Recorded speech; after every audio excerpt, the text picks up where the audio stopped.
Two times now. Mr. Prime Minister, you say you have to make compromises. There can't be any compromise with corruption. No. And there cannot be a compromise even if you're running a coalition government. And sometimes when corruption happens right under your nose, Mr. Prime Minister, you spoke about the coverage in the media. There is a general view that had the Devas-ISRO deal, not the scam, not been exposed by the media, it would have gone through. My specific question to you on the Devas-ISRO deal is this, that there are people in your government, allegedly people in the Prime Minister's office, there are people in the closed bureaucracy who were in the know about the deal after the decision to blacklist that company was taken in July.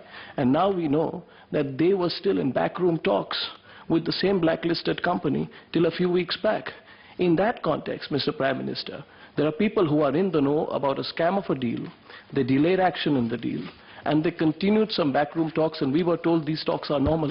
Mr. Prime Minister, is it normal to continue backroom talks with a blacklisted company in a scam like this? There have been no backroom talks. I think I have not met anybody myself,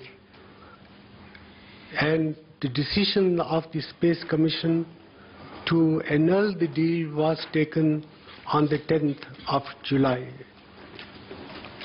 I believe that's the 2nd of July. 2nd of July, the Space Commission took a number of decisions, of which annulment of the contract was one of them. The Department of Space was asked to take action on all the 5 decision points that emerged from the Space Commission meeting. The issue of how to annul the contract required consideration by legal experts, and the Law Ministry was consulted. A decision had to be taken on whether to annul the contract using Article 7C or Article 11 or both read together.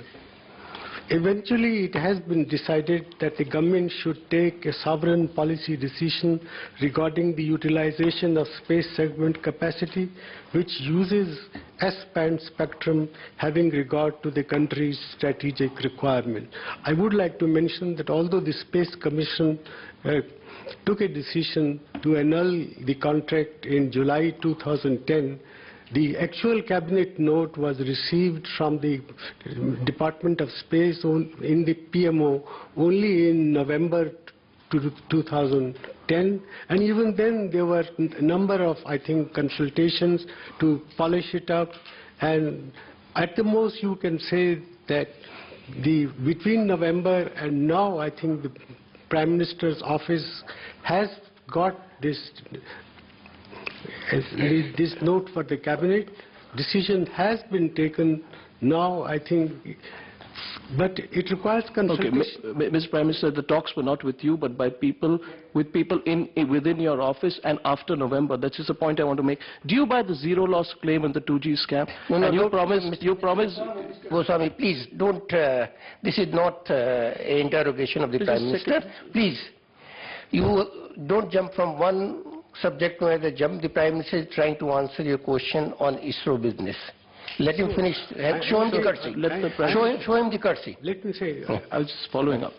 After the receipt of the note for the cabinet from the Department of Space, for preparing the cabinet note, a number of ministries were consulted, and the Department of Space itself took 6 revisions of the note before finally submitting it for approval.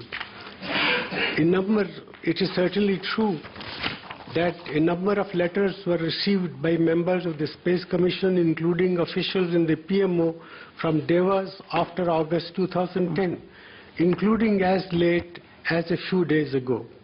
Letters were also received in the PMO from the US Chamber of Commerce, but no action was taken on any of these letters, which were merely filed.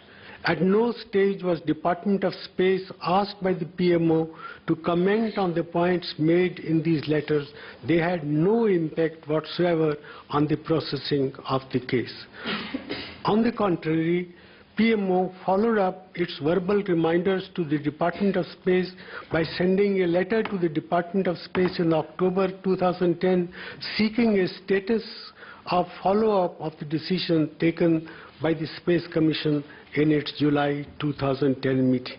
The matter was never raised by the German Minister of Foreign Affairs during his meetings with me in New Delhi on 18th October. I think some people have reported that German Foreign Minister raised it with me.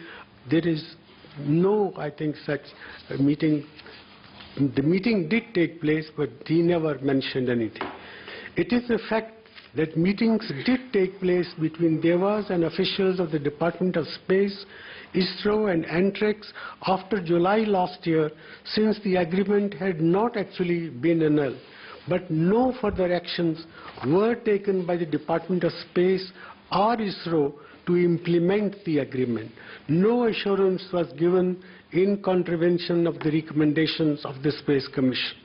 Though there has been some delay in processing, this was only procedural. The fact is that the contract was not operational in any practical sense, and there was no question of diluting in any way the recommendations of the Space Commission.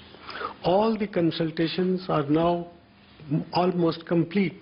The ministries concerned have all had the opportunity to express their views as is required before any policy decision can be taken by government at the level of the cabinet. And also because this issue concerns many other ministries apart from the Department of Space. These include Department of Telecommunication, Defense, Home, Finance and Law.